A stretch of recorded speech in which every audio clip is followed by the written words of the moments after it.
بسم الله الرحمن الرحيم. والنازعات غرقا والناشطات نشطا والسابحات سبحا فالسابقات سبقا فالمدبرات أمرا يوم ترجف الراجفة تتبعها الرادفة قلوب يومئذ واجفة أبصارها خاشعة يقولون أئنا لمردودون في الحافرة أئذا كنا عظاما نخرة قالوا تلك إذا كرة خاسرة فإنما هي زجرة واحدة فإذا هم بالساهرة هل أتاك حديث موسى إذ ناداه ربه بالوادي المقدس طوى اذهب إلى فرعون إنه طغى فقل هل لك إلى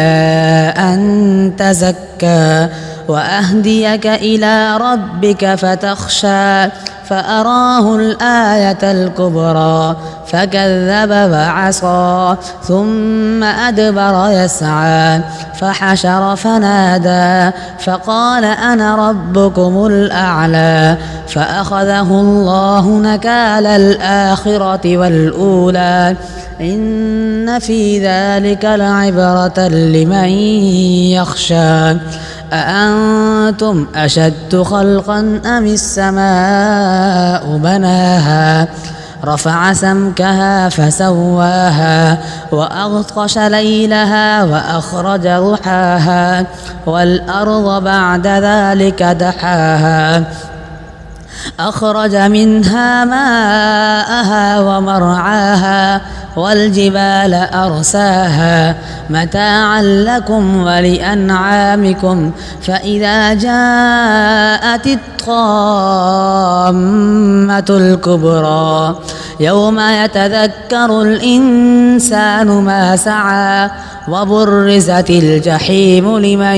يرى فأما من طغى وآثر الحياة الدنيا فإن الجحيم هي المأوى وأما من خاف مقام ربه ونهى النفس عن الهوى فإن الجنة هي المأوى يسألونك عن الساعة أيان مرساها فيم أنت من ذكراها إلى ربك منتهاها إنما